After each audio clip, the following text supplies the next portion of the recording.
Even though I knew I should be wary that Becky might be taking advantage of me in some way I had yet to become aware of, I couldn't help but open up to her. Sometimes, when she was finished with her work, she would come to my room and I would give her slices of cake as I told her stories all about Iris Academy and the adventures my friends and I had gotten up to there. "Blimey, miss," she says.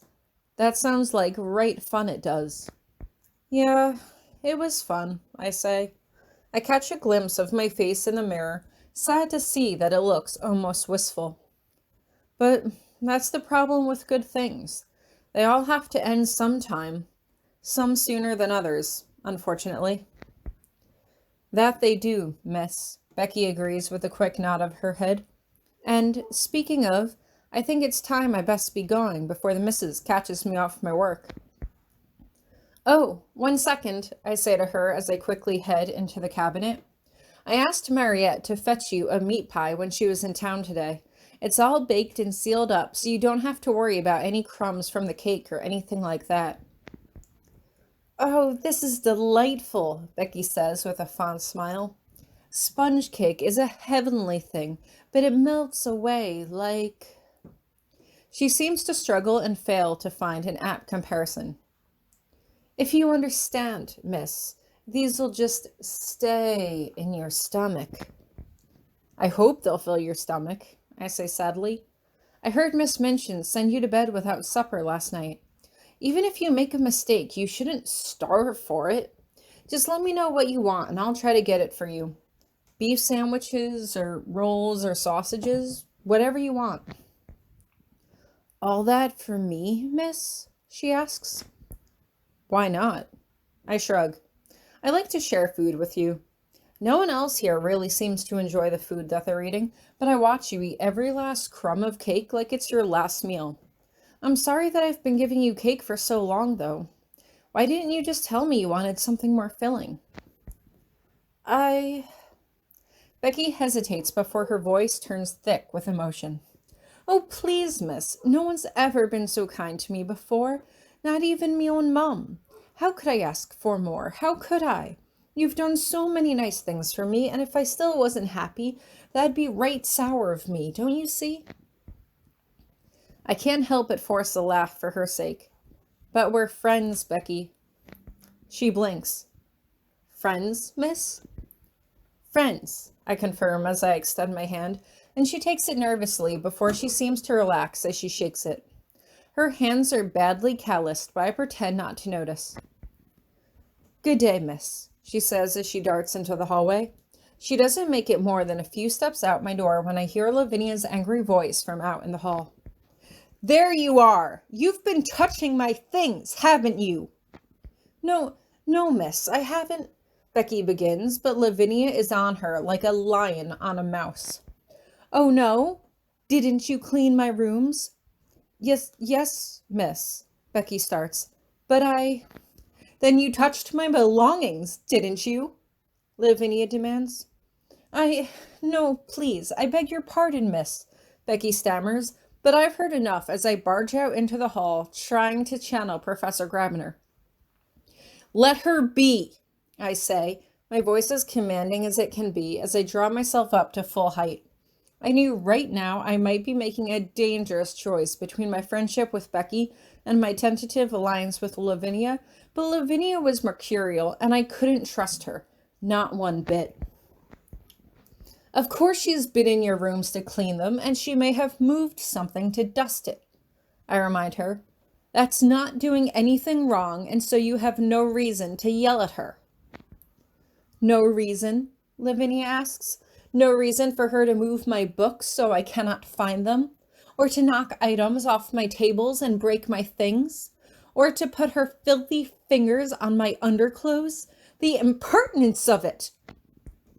Becky's face turns bright red. "Please, miss, I'm sorry. I was just doing the laundry and—" "Perhaps you're the reason she can't keep her hands to herself," Lavinia says, whirling on me. "Don't think I haven't noticed how she spends extra time in your rooms. You already have a maid doting on you. You don't need another. What would Miss Minchin think if I told her you were taking up all of the help's time all for yourself? Part of me wants to back down, but instead, my mind races to come up with a better answer. What makes you think Miss Minchin doesn't already know? How'd you know Miss Minchin didn't order Becky to assist me with extra duties? Do you really want me to go to Miss Minchin and tell her that you question her judgment? Why? Imagine the impertinence of it. Lavinia grits her teeth in anger. You think you're very special, don't you? Don't forget, without your precious husband, you would be out on the streets, same as this rat. She gives Becky a hard shove before she takes off down the hallway. We both stare after her in silence for a moment. Miss, I'm sorry. I didn't mean to cause... It's not your fault, Becky, I say quietly. Whatever is wrong with Lavinia, it isn't your fault. I advised Becky to steer clear of Lavinia after that, but the very next day, Lavinia is running up and down the hallways, fuming. Where is she? Where is that rat? What? Ermengarde asks as she emerges from her room. Did you find a rat? Is it friendly? What? Lavinia flushes angrily as she holds up a pair of shredded stockings. Where is your little pet, Tori? Look at what she's done now. Ruined. Completely ruined. I bet she did it out of spite, too. Where is that girl? She ought to be whipped. I'll have her. You will not, Ermengarde says, and we both turn around to stare at her. Quiet Ermengarde was coming to the defense of one of the servants? Or was she just finally taking a stand against Lavinia? You let Miss Minchin's cat sleep in your room. Those are claw marks. She hesitates. And you can't blame a cat either, because he's just a cat and that's just what they do. You stupid, fat-faced fool! Lavinia snaps. It looks like she's about to go on before Miss Minchin rounds the corner. Girls, she scolds. Lavinia, I am surprised at you. Shrieking and carrying on like a fishwife. What a way to behave. You ought to follow Tori's example. Tori is always a model student. You could learn a great deal from her. Lavinia looks as though she has just been slapped. Yes, Miss Minchin, she says quietly as she retreats to her room. Miss Minchin stares at us for a second longer before she heads back to her office. Why does Miss Minchin keep putting a target on my back? I whisper to Ermengarde when I'm sure we're out of earshot. I'm not sure, Ermengarde replies with a quick shake of her head. Maybe she is jealous of you the same way Lavinia is? Lavinia is jealous of me? I ask blankly. Why? I don't have any more social standing than she does. But you have a husband, Ermengarde points out. Miss Minchin reminds us every day that we should learn as much as we can here so we can become good women that will find good husbands. Even Miss Minchin doesn't have a husband. I pause as I consider this. Can I just ask... Everyone around here is so desperate to be in a relationship and get a husband, but I don't understand why. Why? Ermengarde blinks as though she doesn't understand my question. Why do you need to find a husband? I ask. What's wrong with just going off and finding a career of your own? Oh. Ermengarde looks down and she starts to stutter. I mean, I'm sure we could, but it is frowned upon. It wouldn't be proper.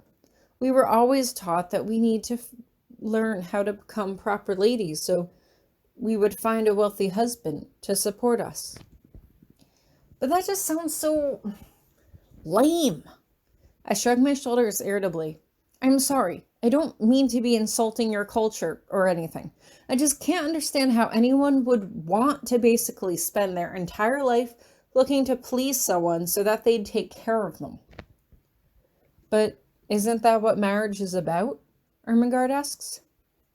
No, it's about compromise, I tell her, and communication, and about give and take.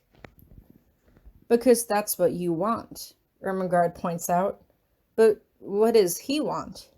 None of us have met your husband to know, but we heard he was an old-fashioned Englishman. Are you sure he likes you being so independent? Of course he does, I reply.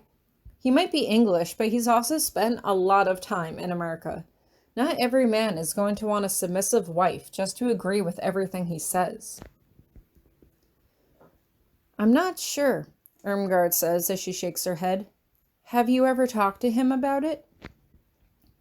My jaw drops, and I can tell that I'm getting flustered by the heat on my cheeks. Yes? No, I mean, it's complicated. We've talked about what we expect and need from each other, but he's never told me that he wants me to be more submissive. Even as I say it, though, I know it's a lie. Last year, when we had been fighting, he had indicated several times that he wanted me to obey him and do as he said. Maybe Ermengarde was right. Maybe I had been deluding myself into thinking that he liked how independent I was. Maybe he really did just want me to be a submissive viscountess who followed his every whim and command. Well, it's good that you're on the same page then, Ermengarde says as she smiles at me, and I just nodded her as I try to suppress the wave of emotion rising in my chest. I quickly turn around and head back to my room, closing the door behind me. I rush over to my bed and plop down, curling the pillow into my chest as I start to feel the tears trickling down my cheeks. I didn't want to cry, and what's worse, I didn't want Mariette or Becky to see me this way. But I couldn't help that I still had not heard from Hieronymous, and I still couldn't be sure that our relationship was what he really wanted. He's just busy, I whisper to myself, saying the words out loud to make them real. He hasn't answered me because he's just busy and stressed out, and he has a lot going on. He still cares about me. He still loves me, exactly as I am. He's looking forward to seeing me again. I know he is. For some reason, it only makes me cry harder.